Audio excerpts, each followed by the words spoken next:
ერთი დღე მაინც რომ ჩაეგდო მთელი თავისი ისტორიის მანძილზე დედამიწა საცხოვრებლად უკეთესი პლანეტა იქნებოდა. მაგრამ განაოდეს მეუქნია, ან აპირებს ბოროტება არ ჩაიდინოს. ფინეთში ტერორისტი ტანკერის დაკავების ამბავი ოდნავ გაგრილებულიც არაა, რომ დეტექტიური სერიალი პოლონეთიდან წამოეწია. დეტალებს არ დავაზუსტებ, მაგრამ დავადასტურებ ამ საფრთხის რეალურობას. რუსეთი გეგმავს საჰაერო ტერორისტულ აქტებს არამხოლოდ პოლონეთის წინააღმდეგ, არამედ მსოფლიო მასშტაბით. ვინმეს რეისი თუ უწევდა, მისთვის ნამდვილად არაა გასახარი ამბავი. არც იმისთვის, ვინც ფრენას არ აპირებდა, მაგრამ აწისულ ცაში ყურება მოუწევს, არაფერი დამეცეს თავზეო. დონალდ ტუსკის გამოცდილების მქონე პოლიტიკოსი თავისი მოქალაქეების უმიზეზო დაშინებას მოერიდებოდა. შემოდგომაზე პოლონეთის გენერალურმა პროკურორმა გაავრცელა განცხადება 4 უცხოელის დაკავებისა და 2-ზე ძებნის გამოცხადების შესახებ.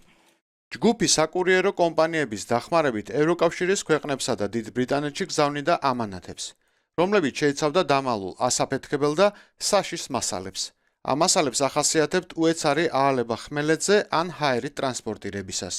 ჯგუფის მიზანი იყო შეემოწმებინა ამანათების გაგზავნის მარშრუტები შეერთებულ შტატებსა და კანადაში. განცხადება არ აზუსტებდა სადაურები დააკავეს ან სადაურებს ეძებდნენ, მაგრამ ქვეყნის საგარეო დაზვერვის ხელმძღვანელმა პაվել შოტამ ხელი პირდაპირ რუსეთს დაადო. გაირკვა, რომ დაკავებულები ლიეტუვიდან და პოლონეთიდან გზავნიდნენ გასაბერ ლეიბებს, მასაჟორებსა და სექსუალურ სათამაშოებს, რომლებშიც ათავსებდნენ მაგნეზიის ფხვნილს. ეს ორი ფოტო გადაღებულია ბრიტანულ ბირმინგემში, როდესაც მორიგი ტვირთი აეროპორტის აწყობიდან თვითმფრინავში ჩასატვირთად მიჰქონდათ.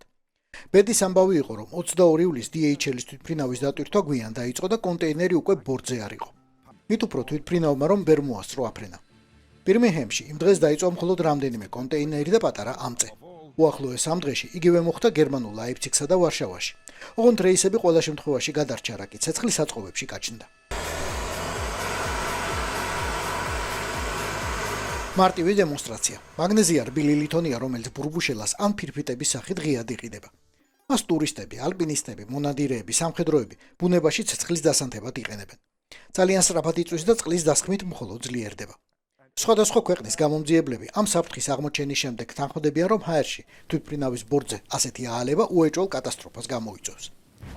გერეუს გეგმის ჩასაშლელად ყველაზე რთული ისაა, რომ მაგნეზიის აღმოჩენა ტრადიციული მეთოდები ძალიან რთულია. მსოფლიო გადაზიდოების მოცულობისა და ტემპის გათვალისწინებით, დღემდე ევროპა მხოლოდ სასწაულმა გადაარჩინა. თუმცა საკითხავია, სასწაულმა ყოველთვის იმუშავა თუ არა. ნოემბერში ვილნიუსში დაშვებისას სატვირთო თვითმფრინავის ჩამოვარდნა გამოძიებული ჯერ არ არის. მაგრამ არის ეჭვი, რომ ეს დივერსია იყო. ბოინგ 727 საცხოვრებელი სახლის ეზოში ჩამოვარდა და 4-დან 1 ესპანელი პილოტი დაიღუპა.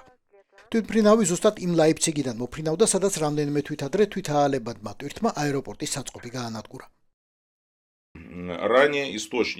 ადრეც ვიცოდით, რომ რუსეთის ტერიტორიაზე დასავლური იარაღის გამოყენების ნებართვის სანაცვლოდ მოსკოვი აპირებს ევროპაში მრავალი დივერსიის განხორციელებას. ერთი დივერსია მაინც რომ დასრულდეს ავიაკატასტროფით, ეს მიგვიყვანს რუსეთსა და ნატოს შორის სერიოზულ ესკალაციამდე. დაიწყო საწყობები გერმანიასა და ბრიტანეთში, სადაც უეცრად ალდა საყოფაცხოვრებო საგნები. იგივე რომ ტრანსატლანტიკურ რეისზე მომხდარიყო თვითმფრინავში მსხდომი ყველა ადამიანი დაიღუპებოდა. დონალდ ტუსკამდე 2 დღით ადრე ნიუ-იორკ ტაიმსმა ამბავი შეერთებულ შტატებში გადაიტანა. ბაიდენის ადმინისტრაციის 5 მაღალი რანგის წარმომადგენლის მონაყოლით ზაფხულში მათ მიიღეს უთხოვარი ცნობები, რომ კურსკში უკრაინელთა წინსვლაში დასავლეთის დახმარების საპასუხოდ რუსეთის სამხედრო დაზვერვა აალებადი საგნების ამერიკის რეისებით გაგზავნას გეგმავდა. ბაიდენმა თავის თანაშემწე სალივანსა და ცენტრალური სადაზვერვო სამმართველოს დირექტორს ბარნს დაავალა ამბავი პირდაპირ პუტინამდე მიეტანათ. ძალიან მკაცრი გაფრთხილების ფორმით. რაკი შემდეგ ამერიკაში აღარაფერი მომხდარა, უნდა ვივარაუდოთ, რომ პუტინმა გაფრთხილება მოისმინა და ოპერაცია გააჩერა. რუსეთის დაზვერვა საფრთხეს უქმნის ჩვენს მოქალაქეებს. დივერსიები სულ უფრო მეტი და სულ უფრო რთული ხდება. ოღონდ თვითმფრინავი, რომელიც შეიძლება ჩამოვარდეს, შეიძლება თავზე ისეთ გერმანელსაც დაეცეს, ვინც პუტინის მიმართ სიმპათიით არის განწყობილი.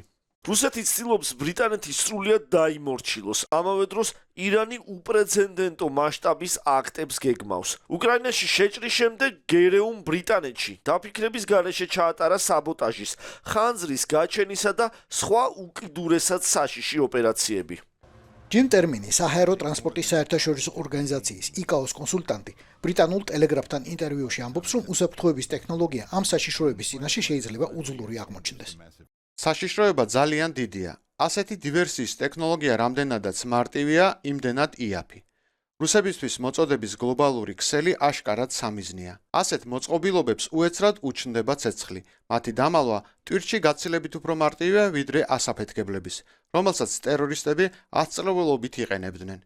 შეერთებულმა შტატებმა ახალი შეზღუდვები დააწესა და კომპანიებს დაავალა დამატებით ამოწმონ ევროპიდან მომავალი ყველა ტვირთი. რუსეთი ამას ჰიბრიდულ ომის ნაწილად განიხილავს და ცდილობს ზეწოლას დასავლეთზე. ერთგვარი მესიჯია რუსეთთან დაპირისპირება თუ გინდათ, ასეთი პრობლემები მუდმივად გექნებათო. მუდმივი ტერორი. ხო, თუ გინდათ, ამბავი მოაგვაროთ, დაალაგეთ ურთიერთობა ჩვენთან. ახლა მნიშვნელოვანია დავადგინოთ რუსული სპეცსამსახურების რომელი თანამშრომლები აკეთებდნენ ამას. გრძელვადიან პერსპექტივაში ეს კრემლს ალბათ დააზარალებს. დღემდე პოლონეთში დაპატიმრებულია რუსეთის 2 ათეულამდე დივერსანტი, მათ შორის არიან ბელარუსისა და უკრაინის მოქალაქეებიც კი. როგორც სერხი ოდესიდან, რომელიც ოჯახით გერმანიაში გადაბარგდა, მაგრამ მიიღო დავალება დაეწვა ქიმიური საწყობი პოლონური ვროცლავის სამხედრო ბაზის გვერდით, სადაც 56 მილიონი ლიტრი საწვავი ინახება.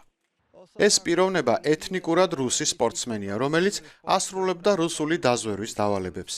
დივერსიული ქსელი მარტში ჩამოყალიბდა და ეს არის მისი მე-14 დაკავებული წევრი.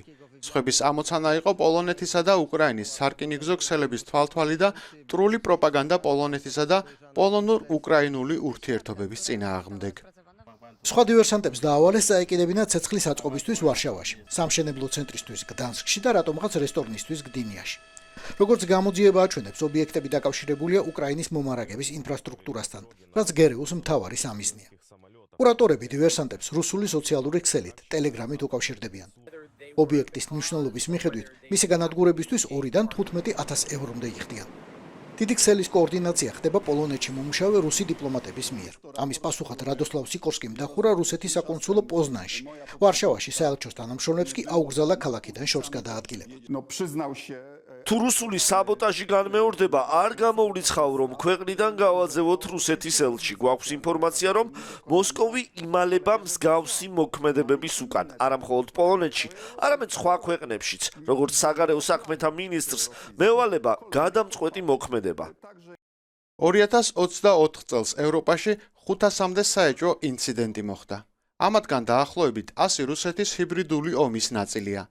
მათი გავლენის ოპერაციები. მოსკოვს უნდა გაუგზავნოთ მძლავრი სიგნალი, რომ მსგავს არაფერს მოვითმენთ.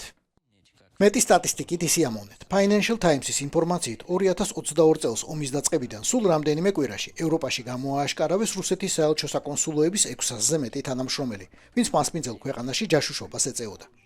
გაზეთი ამტკიცებს, რომ საქმეში ჩართულია არა მხოლოდ რუსული დიასპორა, არამედ ადგილობრივი კრიმინალური ჯგუფებიც. მათთვის განსაკუთრებით დიდი მიღწევა იყო ჩეხეთში უკრაინისთვის გამიზნული იარაღის საწყობის აფეთქება. ხანძარი მეტალურგიულ კომბინატში ბერლინში, BAE სისტემის ქარხნის ხანძარი უელსში. შვედეთი და ჩეხეთი იძიებენ მსგავს ავარიებს რკინიგზებზე, რომლებიც აშკარა დივერსიებმა გამოიწვია. ყველაფერ ამას რომ ჩამოთვლი პოლონეთის პრემიერის ბოლო გაფრთხილება კიდევ უფრო სერიოზულად მოგეჩვენება. ეს კიდევ ერთი უსაფუძვლო ბრალდებაა რუსეთის წინააღმდეგ. პოლონეთი კარგადაა ცნობილი ასეთი დაუსაბუთებელი ბრალდებებით. პოლონეთი ისევ ცდილობს ამ საქმეში ლიდერობა შეინარჩუნოს და სხვა ევროპულ ქვეყნებსაც აჯობოს. პესკოვისავე ხალხური ანდაზე გვასწავლის კვამლი უცეცხლოდ არ ჩნდებაო.